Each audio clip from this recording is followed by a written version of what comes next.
Welcome to the Fright Files. Good evening. My name is Dr. Fright, along with Madam Mina, who will be joining us with a very scary story. Because tonight is a very special episode. You see, we have done 17 episodes of the Fright Files. And soon we are going to have a very special guest on our show very soon. Tonight, we would like to take a look back at 4 fan favorite stories from our past 17 episodes. And Madam Mina has a great story from one of her episodes as well.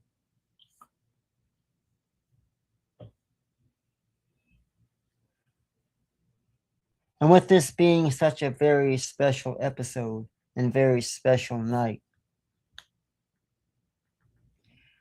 I would like to take this opportunity to thank all the fans of the Fright Files who have been with us on this journey as we scare the socks off of all who watch.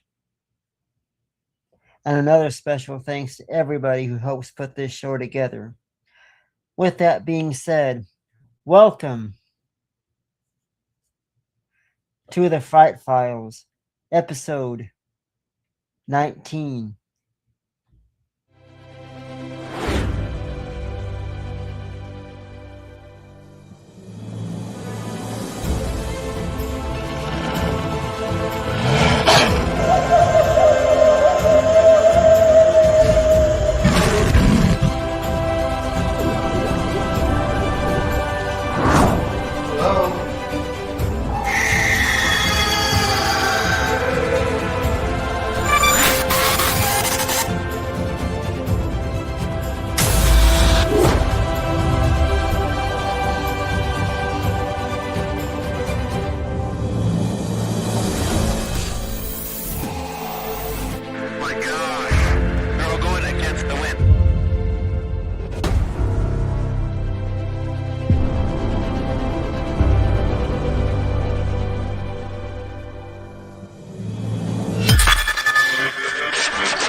Welcome to the Fright Files special episode as we count down 4 of our best stories we have told on our 17 to 18 episodes up to this point. We have heard stories of the least frightful, ranging to the most frightful of them all. And tonight, along with Madam Mina, you will hear 4 of the best stories we have done so far. These stories left you in awe, frightful, scared, and maybe even crying. So hold on to your seats as we begin this journey.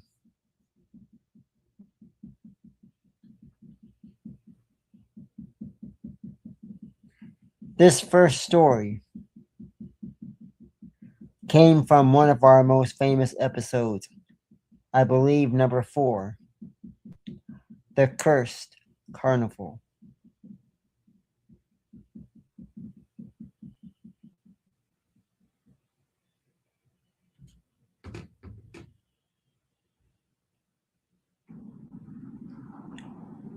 You see, Sam had always been the type of boy who crowd adventure. In the sleepy village where nothing exciting ever seemed to happen, he yearned for something more, something beyond the mundane routine of daily life. So when the traveling carnival rolled into town one foggy evening, its ghoulish lights flickering in the distance, Sam's curiosity got the better of him. The villagers were suspicious of the carnival, whispering among themselves that it was cursed, that those who entered never returned the same. Nah, you see, Sam dismissed their warnings as silly superstitions, too eager to experience the thrill of the unknown.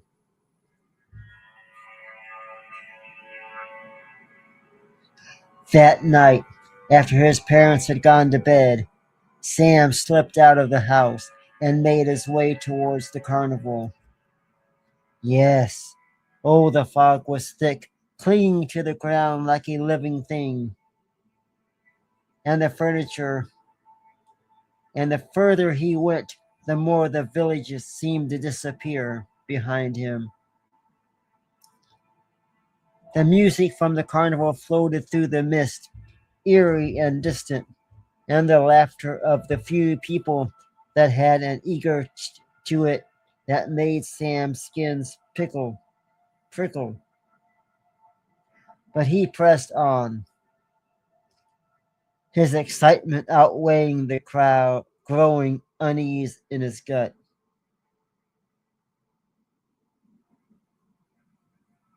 The fog was thick, clinging to the ground like a living thing.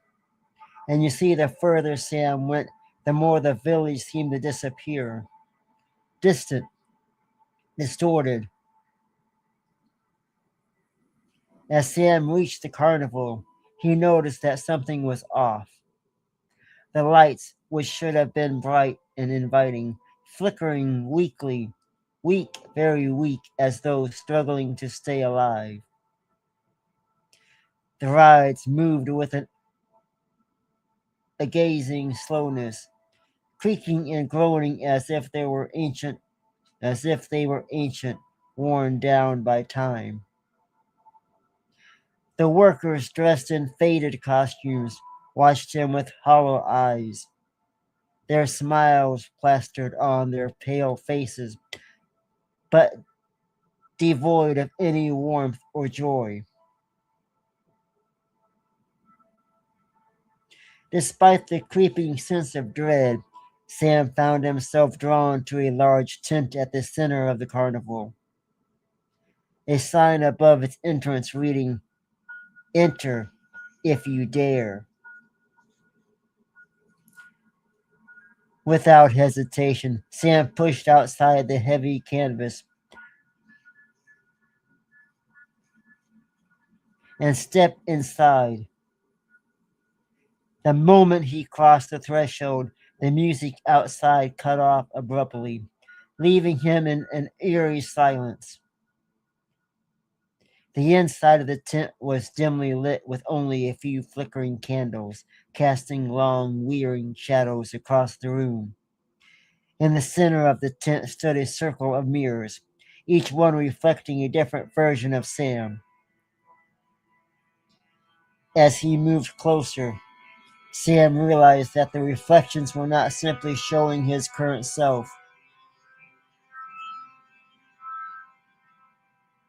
They were showing what he could have been, what he might have become,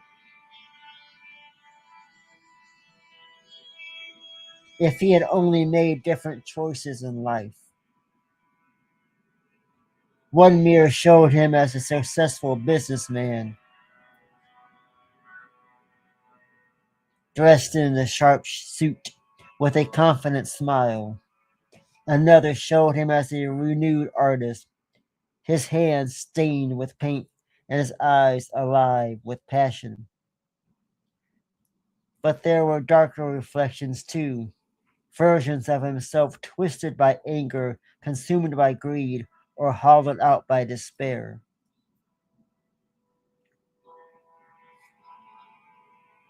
Sam's heart raced as he turned from one mirror to the next, the images more vivid and real with each passing moment. Suddenly, the reflections began to move on their own, stepping out of the mirror and surrounding him. They closed in, their eyes gleaming with an unnatural light, their faces twisted into cruel smiles.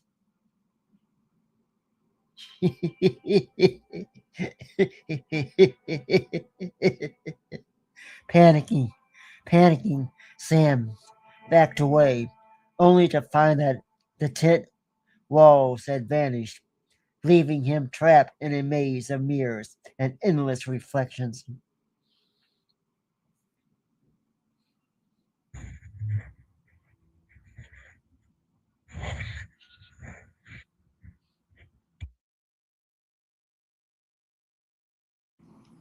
Everywhere he looked, his own face stared back at him, each expression more sinister than the last.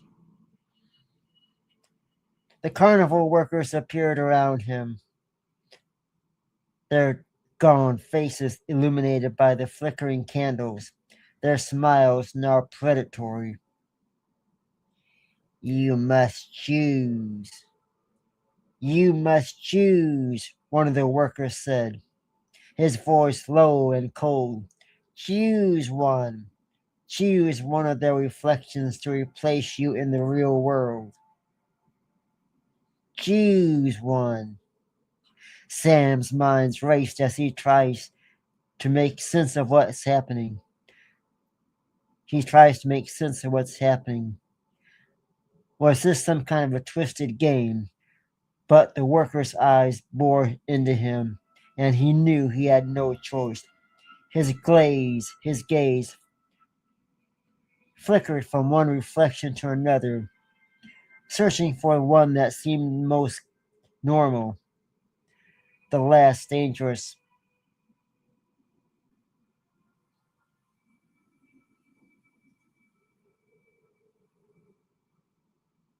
He knew he had no choice. His gazed face flickered from one reflection to another, searching for the one that made the most sense. Unfortunately, he spotted it, a version of himself that looked like him. No obvious distortion or twisted expressions. It was the closest thing to normal he could find. Taking a deep breath, Sam stepped towards the reflection, his hand outstretched. But as soon as his fingers brushed against the mirror surface, the reflection's face twisted in a grotesque grin. The grin widened, stretching unnaturally across its face as it reached out and grabbed Sam's wrist, pulling him into the mirror with a force that knocked the wind right out of him. Now you see the world around him spun and warped, closed around him, colors bleeding together in a nightmarish blur. When the spinning stopped, Sam forced himself and found himself in a twisted version of the carnival, where everything was wrong. The lights were dark and flickering. The rides creaked and groaned like the dying, and the workers' faces were now hideous, distorted marks of their former selves. The air was thick with the stench of decay, and the sounds of laughter had turned to walls of despair. Sam pounded on the mirror surface, trying to break free, but it was like striking solid stone. On the other side, his reflection, now no longer just a reflection, stepped out into the real world, stretching and flickering its limbs as if it had just awoken from a long sleep. It turned to look at Sam, its grin now a full mocking sneer, before it walked away, leaving Sam trapped in the nightmarish carnival. The next morning, the villagers awoke to find Carnival gone, leaving behind no trace except the eerie silence that had lingered in the air. Sam's parents soon noticed that their son wasn't quite the same. He seemed colder, more distant, with a strange glint in his eye, and they couldn't quite place it. But by then it was too late to do anything about it.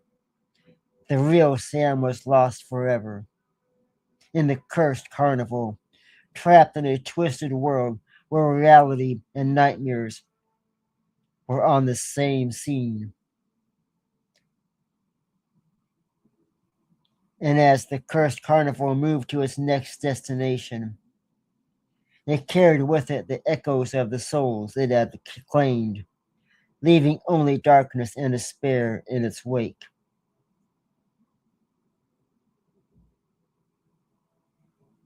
The real Sam was forever in the cursed carnival.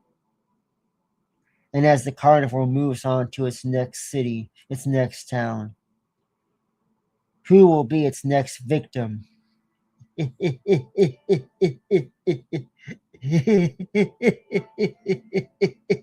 And will you visit the cursed carnival?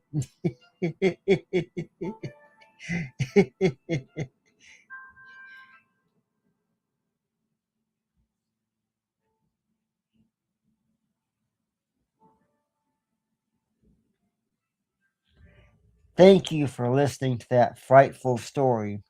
And thank you for making that story one of the most popular stories we have told here on the Fright Files. Madam Mina will be joining us here shortly. Let's take an opportunity and thank all of those in the chat room. And don't forget to double tap, like, and share, and be a member of the Fright Files so you know when the next frightful episode is coming. Thank you for saying I'm a great storyteller. If you can make it till the end, you will know how Dr. Fright likes to tell. Sometimes even the most frightful stories for the very last.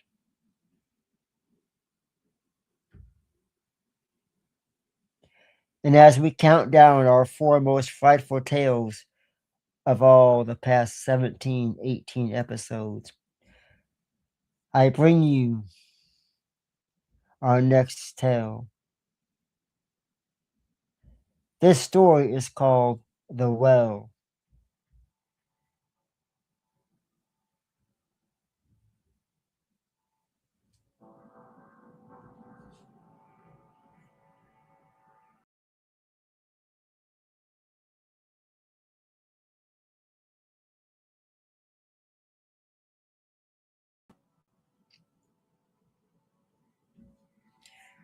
You see, in the heart of a small, isolated village stood an ancient well, its stone walls worn smooth by centuries of use. The well was the village's lifeblood, providing water for the drinking, cooking, and washing. But it was more than just a source of water. It was the center of a dark legend that the villagers spoke of only in hushed tones.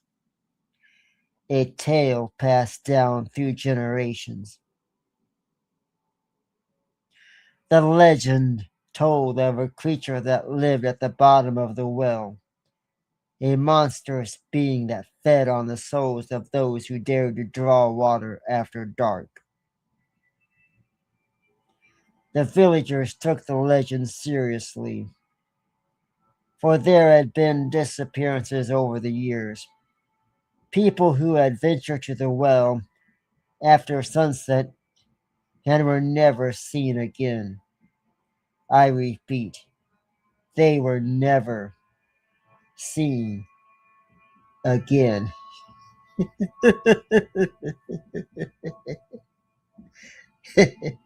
The well was always sealed at dusk, its heavy wooden lid firmly in place, and no one was allowed to approach it until the sun rose again. But as with all legends, there were those who didn't believe, who dismissed the stories as nothing more than old superstitions. And then it happened. You see, Jacob was one of those people, a stubborn, headstrong boy of 15. He scoffed at the idea of a creature living in the well. He had drowned water from it countless times, and nothing had ever happened. Never. The warnings were nothing but the ramblings of old men and women clinging to the past.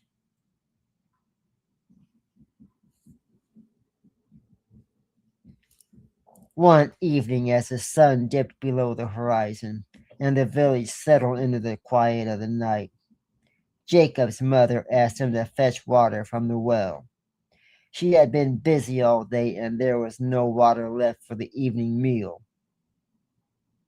Jacob hesitated for a moment, glancing out of the window at the gathering darkness. But then he shrugged off his unease. The well was just a well, and he wasn't afraid of some made up creature. Grabbing the empty jug, Jacob headed out into the cool evening air. The village was silent, the only sound the soft rustling of the wind through the trees. The sky was a deep purple, that last of rays of sunlight fading as stars began to twinkle. The well stood at the center of the village, its old stories glowing faintly in the dim light.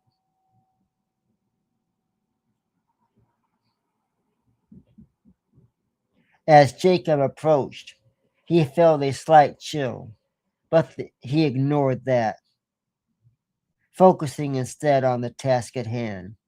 He set the jug down beside the well and lifted the heavy wooden lid, grunting with effort. The air inside the well was cool and damp, carrying the faint earthly scent of wet stone.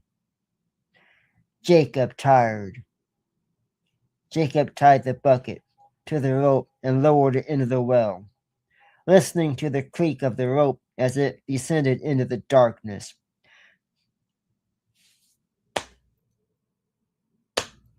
The bucket hit the water with a splash, and Jacob began to crank it up.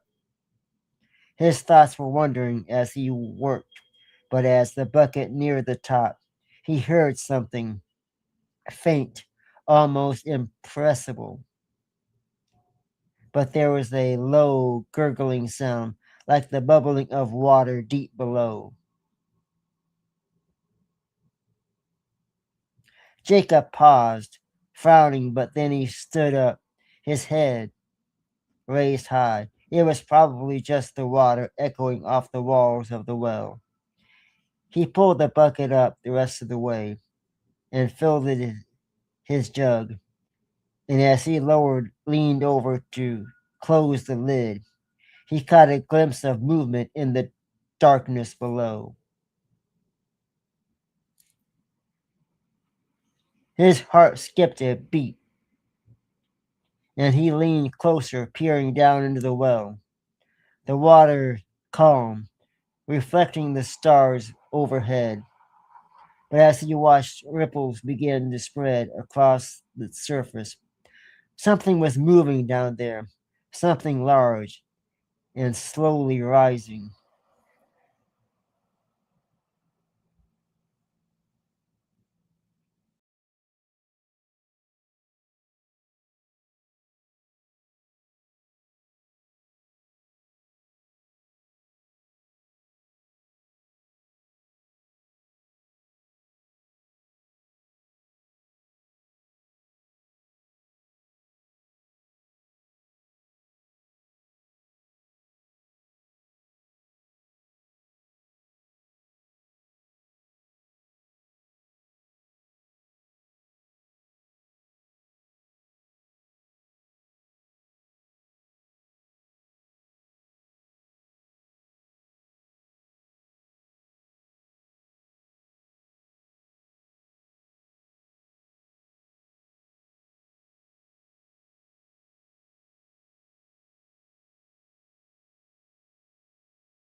I hope you enjoy that story of the well. I want to thank everybody here in the chat room and everybody watching all over. As tonight's episode, we count down 4 of our best stories from all past 17, 18 episodes, which brings us to Madam Mina, who is somewhere in the depths of hell, waiting to tell her frightful tale.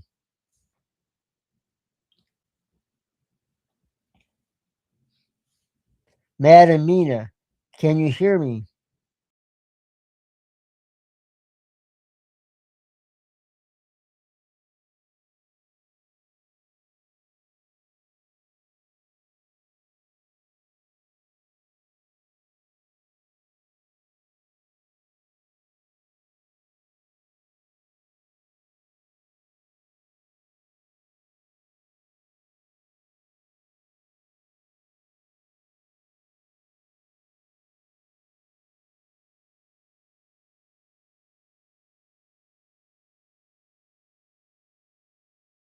I have a quick one for you. Good. I posted one on another thread, but it was so long ago, I didn't want to hijack the comments section of a good story. I am dying Navajo.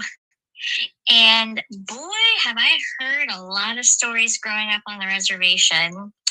While I never seen anything myself, which I am grateful for, I have benefited by being around the people who have.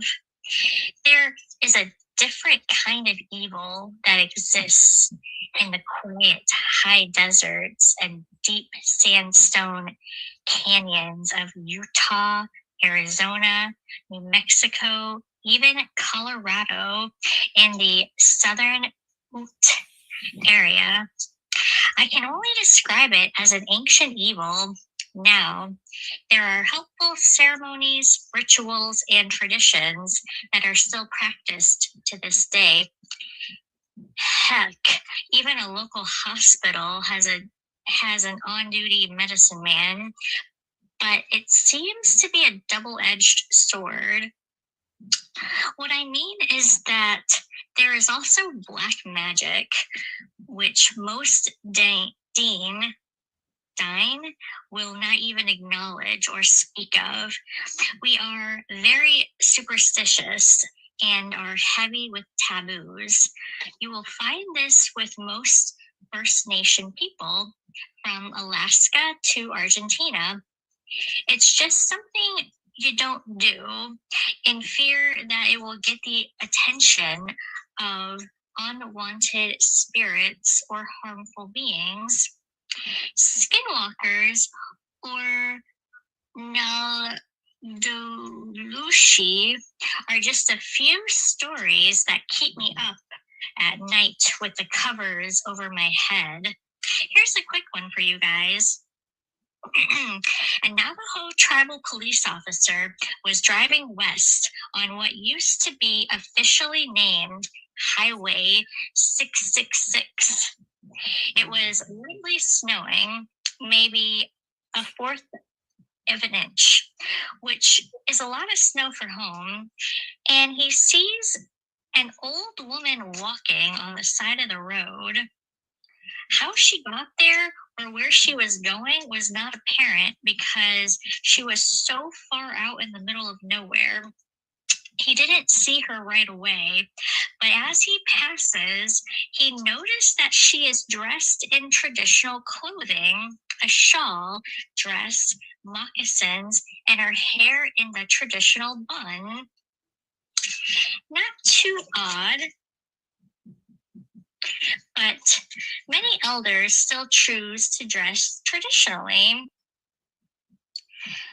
But why was she out in such cold weather this late at night? Hitchhiking, maybe.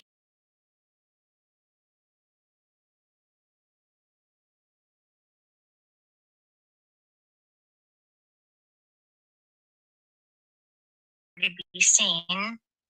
This is a fairly flat terrain, and he for sure saw an old woman walking. He pulls the squad car over and steps out with his flashlight. Confused, he manages to find the woman's footsteps in the shallow snow. He follows the footsteps until they suddenly turn into what look like dog footprints leading away from the road in a hurry. He immediately jumps back into the squad car and meets up with another officer near his patrol. He is a little shaken up, but asks the other officer if he has ever seen anything like that. The officer tells him that he has. He also explains that sometimes it's an old woman, sometimes a very beautiful young girl, but always on the side, always on that road, and always in the snow, waiting for the right good Samaritan to let her in their car. I still get nervous driving those wide open spaces at night. I keep my eyes strictly on the road and turn my music up high. I rarely pick up hitchhikers, but I never pick them up at night. Ooh, that was a spooky one. Thank you very much, Madam Mina, for that frightful story. We'll be right back with 2 more stories for you. Hang on to your seats, and even Madam Mina will be back here for another story as well.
All right, welcome back to our special edition of the Fright Files as we talk about 4 of our most favorite stories that we have told on our 17, 18 episodes.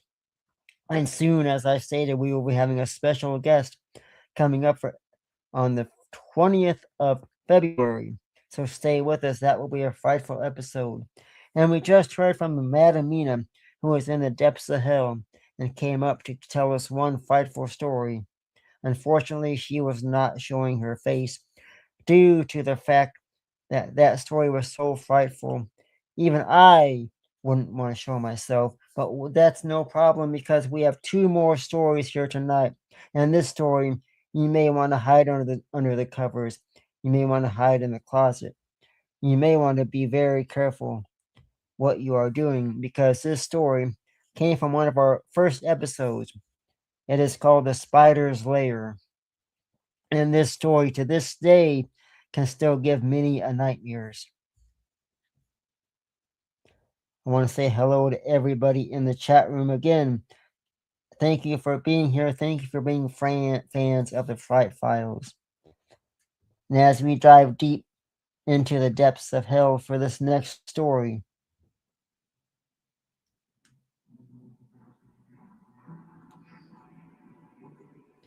fans voted this story as one of their most favorite stories of all time.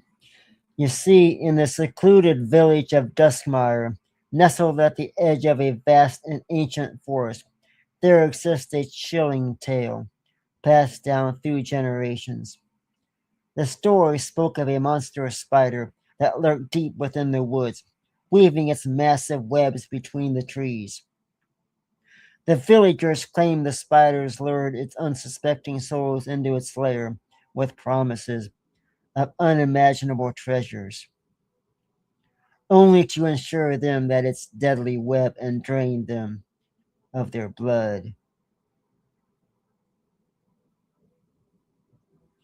Once it ensnared them in its web, it would drain all their blood, leaving them to the brink of death. Now, most villagers avoided the forest, but there were always those who believed they could outsmart the ancient creature.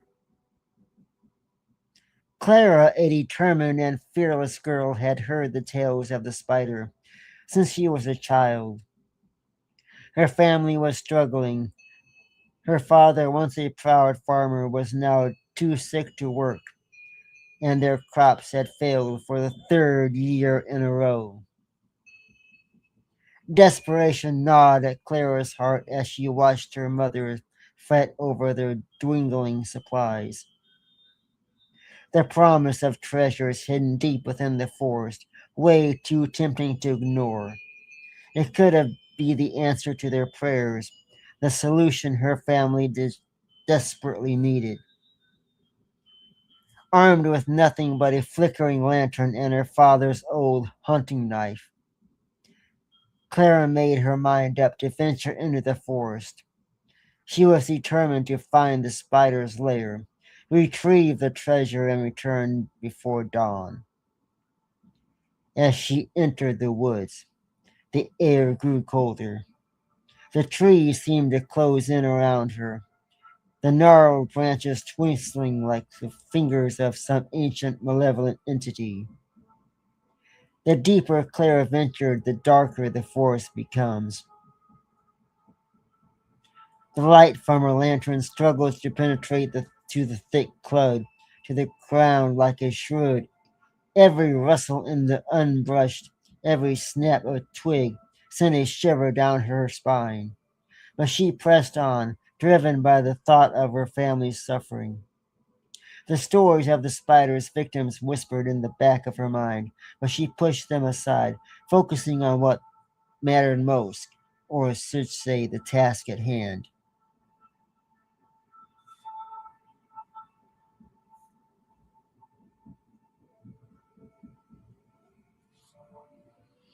After what felt like hours of walking, Clara finally stumbled upon a clearing. The moonlight filtered through the canopy above, casting an eerie glow on the scene before her. There, between two towering trees, was the spider's web, a massive intrusive structure that glistened like a silver in the moonlight. The web was wide as a house, its threads thick and sticky, stretching from one tree to the other. At the center of the web lay a pale pile of bones and tattered clothing, the grim remains of the spider's previous victims. Clara's breath caught in her throat as she approached the web, her lantern casting long, dancing shadows across the ceiling. Her heart pounded in her chest, but she steeled herself, determined to find the treasures that the stories had promised. Just as she took another step forward, the ground beneath her feet suddenly gave way. Clara screamed as she plummeted into the hidden pit, her lantern slipping from the grasp and shattering on the ground below. She landed for a thud. She landed with a thud. The wind knocked out of her as she found herself tangled in the sticky, suffocating web. The more she struggled, the tighter the web became, wrapping around her limbs and chest like constricting snake. Panic surged through her as she realized the truth. There was no treasure, only a trap set by the monstrous spider to lure its prey. From the shadows, the spider emerged, its massive, heavy legs clicking against the ground as it approached its body. the size of a horse, covered in thick black bristle, and its eyes, 8 gleaming orbs, reflected the dim light of the moon. The spider's fangs, sharp and glistening with venom, protruded from its grotesque mouth as it slowly descended upon Clara's hunger. As it slowly descended, Clara's hunger, her burning eyes, it came closer and closer and closer. Clara's mind raced as the spider loomed over her, its fangs itching from her face. In a last desperate effort, she reached for her father's knife, her fingers flubbing to free it from the sheath of the wrist. She reached for the knife, her fingers fumbling to free it from the sheath of her waist. With a fierce cry, she plunged the blade into the spider's soft underbelly. The creature let out a deafening screech, its legs failing as it recoiled in pain. Blood oozed from the wound, dripping into the web below. The spider retreated into the shadows, its screeches echoing through the forest as it disappeared from sight. For a moment, Clara thought she had won, that she had driven the creatures away. But as she lay there tangled in the web, she realized the horrifying truth. She was too weak to free herself, and the spider was merely waiting for its prey to succumb to exhaustion. The forest fell silent once more, the only sound the faint rustling of the web as it tightened around her. Clara's strength embedded away with each passing minute, her vision growing dim as the cold air settled over her. The stories had been true. There was no treasure, only a deadly snare that had claimed countless lives before hers.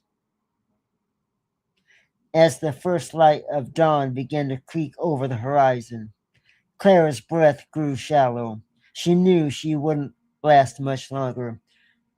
The last thing she saw before darkness claiming her was the glimmer of the spider's eye watching her from the shadows, waiting patiently for her to succumb. The force would soon claim another victim, and the web would be ready for the next unfortunate soul drawn by the promise of riches.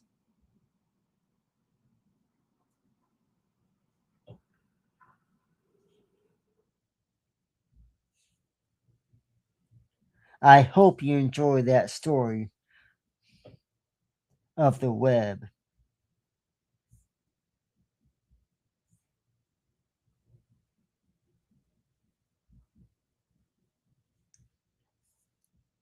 This has been a frightful 17 to 18 episodes. And before we leave you tonight, we have one more frightful tale. You have heard from Madam Mina. You have heard of the spider's web.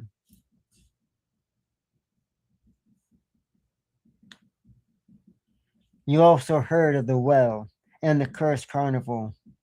And now we bring you to our final story of the night. And again, thanks to everybody who's in the chat saying hi to all of us.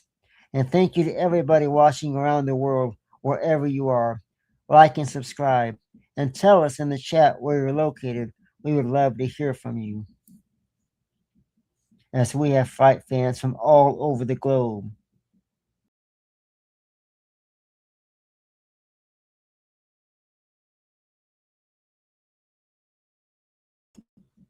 Which brings us now to our final story of the evening. Of all the stories we have told up to this point, this was voted the number one frightful tale. We end tonight's Fright Files with the most haunting tale of the evening. The Feast of Shadows.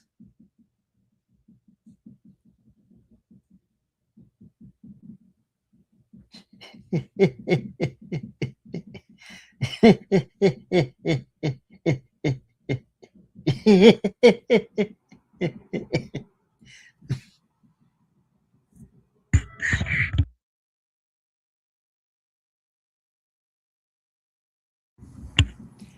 a wealthy suburb where every house is meticulously maintained and every lawn perfectly trimmed, there is a single mansion that stands apart, a grand old estate surrounded by towering oaks. Its windows dark and uninviting. The mansion is owned by the eccentric Morton family, who throw an elaborate dinner party once a year on Halloween night. The invitations are highly coveted, but it's said that those who attend the dinner never return the same. Ethan, a journalist for a local magazine, receives a last minute invitation to the Morton family's Halloween dinner.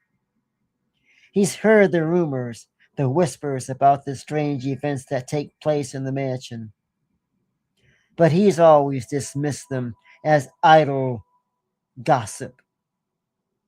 Still, the opportunity to write an expose on the mysterious mansion is too good to pass up, so he accepts the invitation, eager to uncover the truth the night of the dinner. The night of the dinner, Ethan arrives at the mansion, his heart racing with a mix of excitement and trepidation. The mansion is even more imposing up close, its Gothic architecture looming over him like a dark cloud. The doors swing open as he approaches, revealing a grand foyer lit by flickering candles. A butler greets him, his expression unreadable as he takes Ethan's coat and leads him into their dining room. The room is filled with guests, all dressed in extravagant costumes, their faces hidden behind masks. Their air, the air is thick with a scent of roasted meat and fine wine. Now the table is laden with silver platters and crystal goblets. Ethan takes his seat, trying to make small talk with the guest, but there is something off about them. Their laughter is too loud, their smiles too wide, and their eyes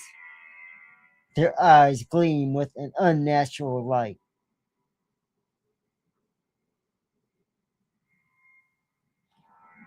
The diner begins, the dinner begins, and Ethan is served course after course, after course after course of the most exquisite food he's ever tasted.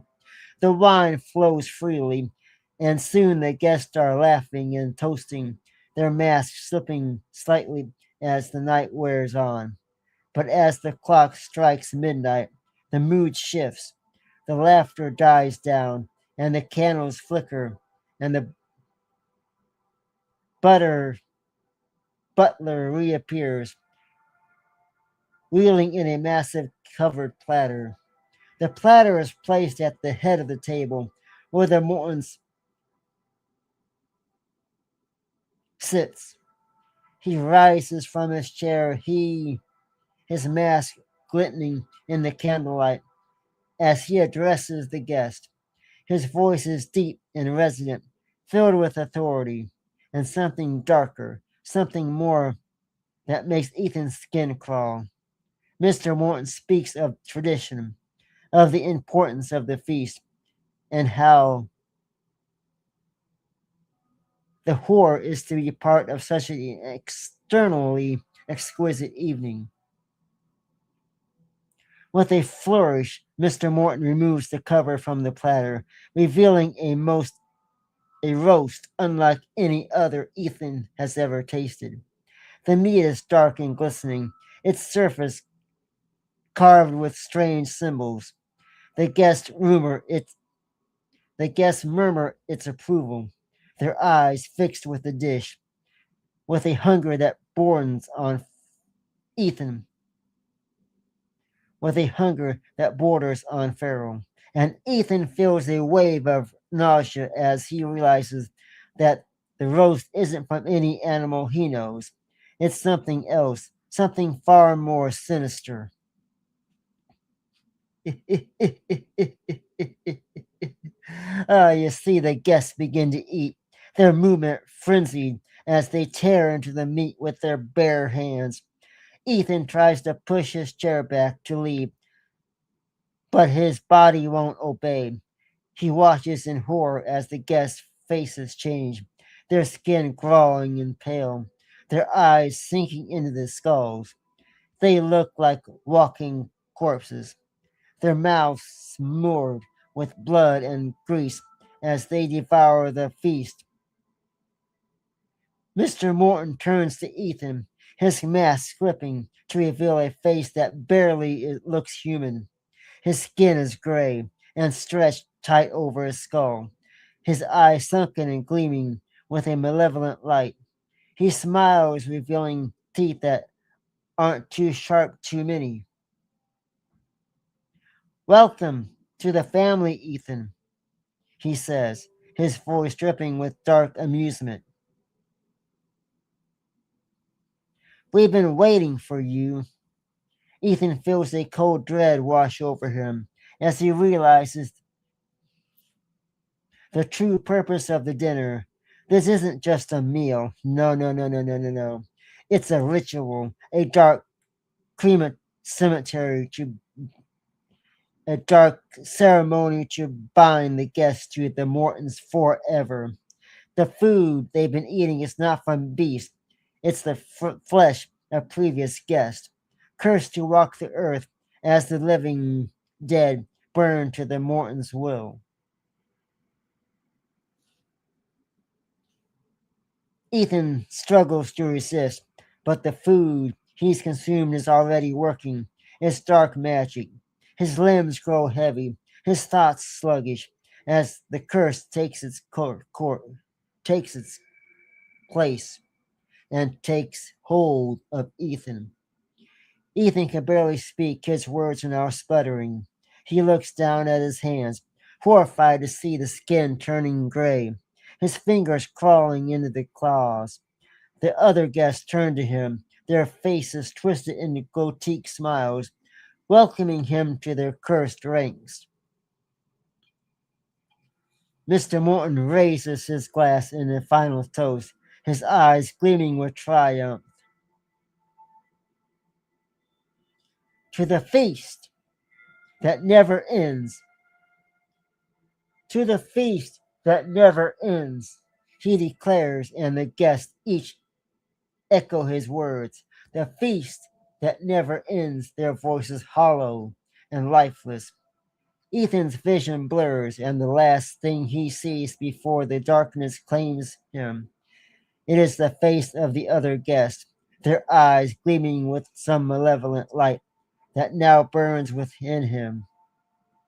The next morning, the mansion is quiet, its doors closed and windows dark. The villagers go about their day, unaware of the horror that unfolds within the walls of the old estate. But when Halloween night comes again, the Mortons will host another feast, and another guest will join the cursed ranks, doomed to serve family for all eternity.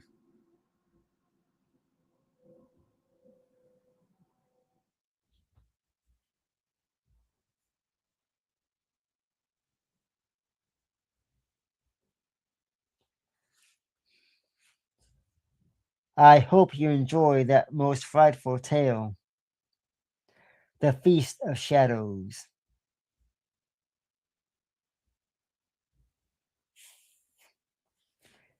My name is Chris Harmon.